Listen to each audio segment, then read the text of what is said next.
देवानां रातरभिनो निवर्ततां देवानां सख्य उपसेदिमा वयं देवान आयुः प्रतिरन्तु जीवसे ॐ तमीशानं जगतस्थे सुषस्पतिं धियञ्जिन्ववसे भूमहे वयम् ॐ स्वस्ति न इन्द्रो वृद्धश्रवाः स्वस्ति नः पूषा विश्ववेदाः स्वस्ति नस्तार्क्ष्यो अरिष्टनेमिः स्वस्ति।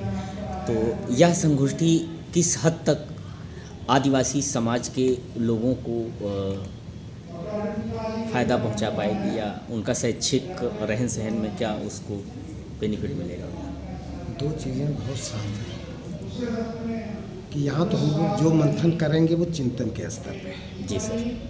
क्रियान्वयन के पार्ट पर हम यहाँ कुछ करने नहीं जा रहे हैं। जी सर। लेकिन उससे कम से कम एक सकारात्मक धारणा तो समाज में बनेगी कि इसे समाज का एक ऐसा तबका है जो किन्हीं वजहों से हम लोगों से थोड़ा सा अलग है, उनकी प्रॉब्लम्स अलग है और जो पिछड़े समुदाय के लोग हैं उनकी अपेक्षा। और जब सशक्तिकरण जो टॉपिक में ही आपने दे रखा कि एम्पावरमेंट की बात, मैं मानता हूँ सशक्तिकरण का मतलब है कि जब डिसीजन मेकिंग में भी योगदान हो उस कम्युनिटी का, क्रियान्वयन में भी योगदान हो, उनकी सहभागिता भी बराबर उसमें हो, बिना उनको अपने में मिलाए हुए क्रियान्वयन और निर्णय लेने के एस्पेक्ट पर अगर उनकी सहभागिता नहीं है तो हम उनको बहुत अपने साथ जोड़ नहीं सकते। हर समाज की अपनी एक संस्कृति होती है, उस संस्कृति से लोगों का जुड़ाव होना स्वाभाविक है, उससे परे वो नहीं जा सकता और उसके आधार पर उनको अलग थलग करना भी बहुत उपयुक्त नहीं लगता। ज़रूरत इस चीज़ की है कि किसी समाज की सारी चीज़ें ना तो अच्छी हैं ना बुरी, यही संस्कृत के साथ भी। हर संस्कृत का सब कुछ अच्छा नहीं, वहाँ की सारी परंपराएं अच्छी हैं, लेकिन सब खराब हैं ये भी आप नहीं कह सकते। तो उनमें भी बहुत सारी अच्छाइयाँ हैं, उनको वहाँ से लेने की ज़रूरत है और जो दूसरे समाज की अच्छाइयाँ हैं उनसे अपने को अलग करने की भी ज़रूरत नहीं है जब तक समन्वय नहीं होगा।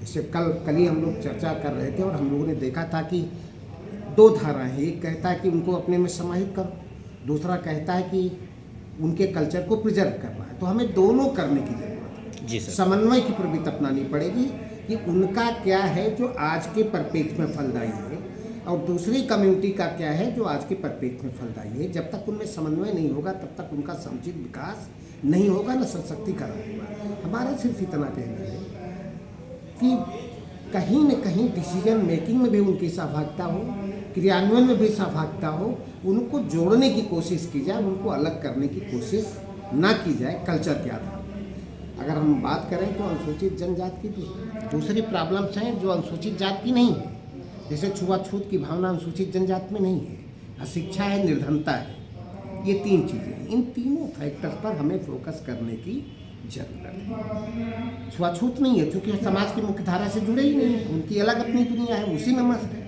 उन्हें दुनिया से कोई लेना देना नहीं।